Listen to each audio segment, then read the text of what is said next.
Selamat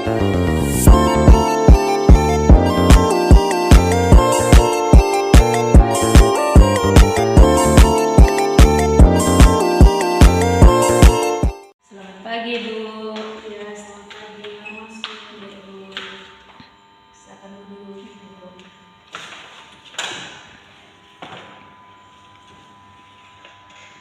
Bagaimana kabar hari ini, Ci? Baik, Ibu. Syukurlah. Bagaimana pelajaran hari ini? Baik, Bu. Ada ulangan? Tidak, Bu. Tadi pagi sudah sarapan? Sudah, Bu. Tadi juga sudah beli ijazah. Oke, bagaimana pelajaran tadi? Lancar, Bu, meskipun agak sulit. Baiklah, Ci.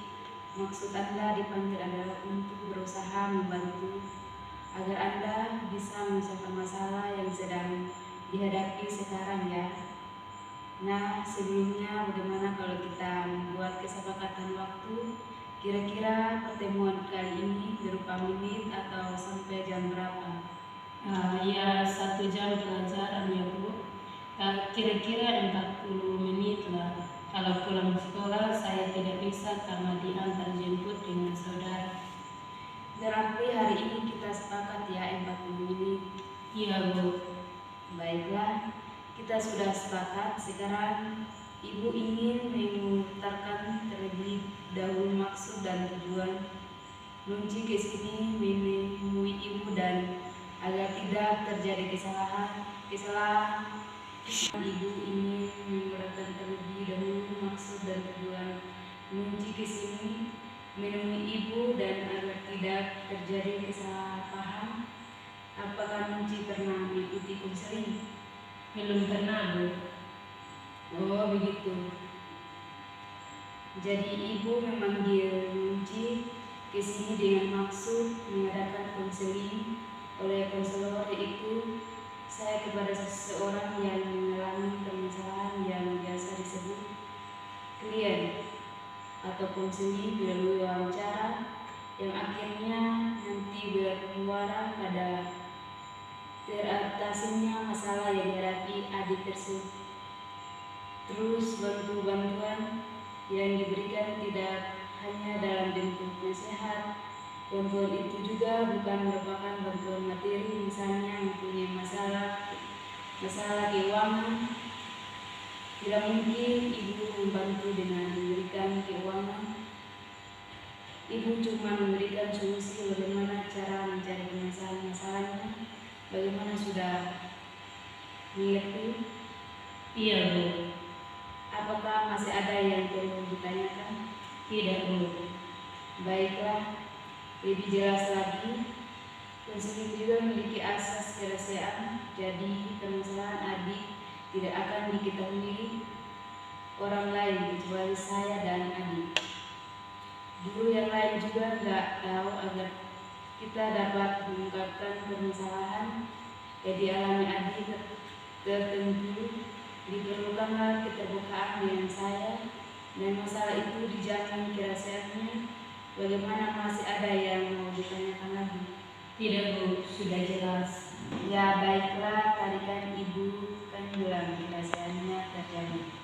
Jadi diharapkan Nunci bisa terbuka mengungkapkan semuanya. Bagaimana, bisa? Iya, Bu. Atau ada sesuatu yang mengganjal? Tidak, Bu. Baiklah, Nunci, apakah masih ingat kalau dulu pernah mengisi skala motivasi belajar?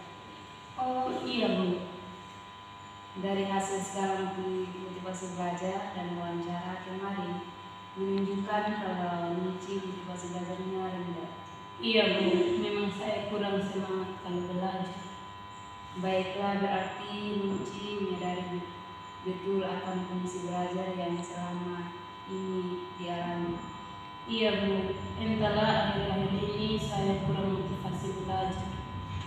Baiklah, itu berarti secara khusus kita akan sama-sama mendiskusikan apa dan mengapa Nunci kurang motivasi belajar, ya.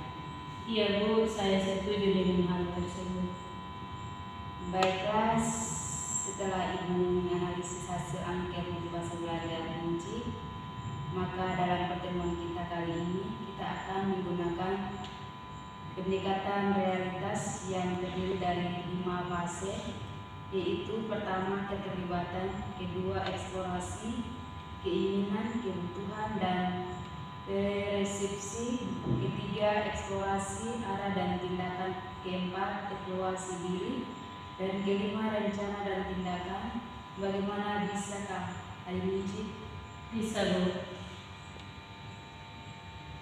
Baik, Ayuji, semua tahapan ini dilakukan dalam beberapa kali pertemuan. Setiap pertemuan kurang lebih sekitar 40 menit.